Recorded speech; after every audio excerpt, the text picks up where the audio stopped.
এমনও হয়েছে যে বাড়িতে খাবার ছিল না। আমাদের ওইখানে একটা হাজি পরিবার আছে, মারা গেছে দুজনই।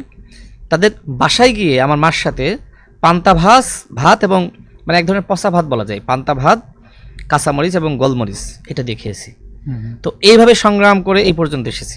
আর রাশেদ খান, নুরুল হক নুররা যদি রাজপথে না থাকতো, আপনাদের মতন কর্নেল অলি সাহেবরা তারা আজকে এই ভাষায় আমাদের বাপ মায়ের পরিচয় নাই, এই ধরনের জঘন্য ঘিন্ন কথাবার্তা বলতে পারতেন না। তো আমি আমার বাবা মায়ের পরিচয় ছাড়াই তো এই পর্যন্ত এসেছি, এটা তো গর্বের বিষয়।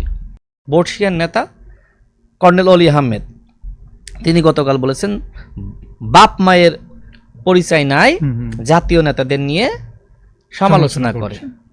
আচ্ছা, আমার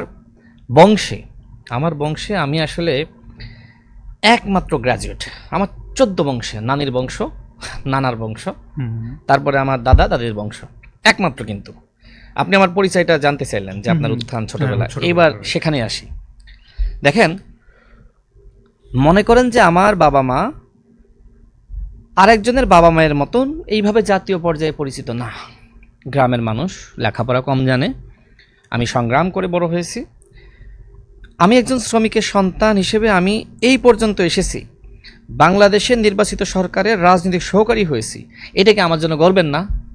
আর একজন সাহেবের সন্তান, সোনার চামচ মুখে দিয়ে বড় হয়েছে, কোনো কষ্ট ছিল না, দুঃখ ছিল না, তাই না? রাজার হালে বড় হয়েছে। বলেন তো যে আমার জীবনের যে অর্জন, আর যিনি এই ধরনের সুযোগ সুবিধা পেয়ে আমার সমমর্যাদা ভোগ করছেন, দুইজনের মর্যাদা, সম্মান, অর্জন এক হইতে পারে? না, ডেফিনেটলি সেই জায়গাতে আমি ছোটবেলায় খাবারের কষ্ট করেছি। এমনও হয়েছে যে বাড়িতে খাবার ছিল না।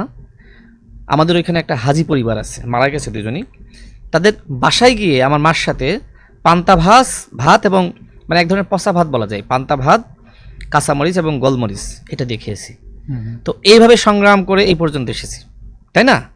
আমার জীবনে অনেক চড়াই উতরাই পেরিয়ে এই পর্যন্ত এসেছি। তো এই যে আমার বাবা মাকে আপনি চিনতেন না, মানে আমার বাবা মায়ের মনে করেন যে পরিচয় নাই, তো আমি আমার বাবা মায়ের পরিচয় ছাড়াই তো এই পর্যন্ত এসেছি, এটা তো গর্বের বিষয়। তো বাপ মায়ের পরিচয়ে কেন বড় হইতে হবে বলেন?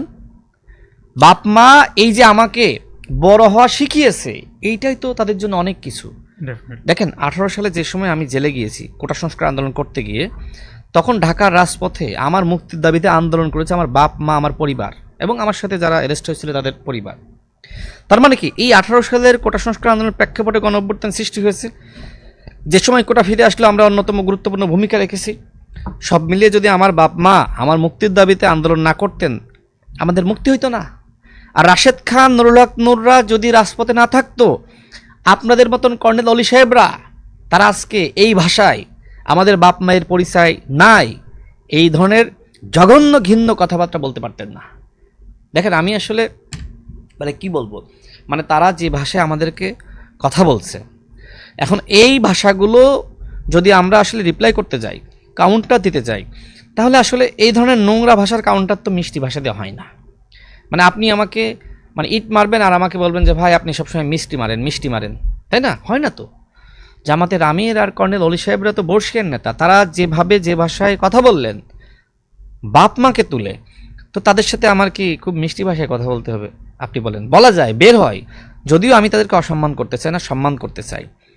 মূলত এই বুড়ো বয়সে তাদের যে ভীমরতি ধরেছে, এটা অনাকাঙ্ক্ষিত, দুঃখজনক। বরং এই শেষ বয়সে তাদের দায়িত্ব ছিল জাতি এবং দেশকে কিছু দেওয়া।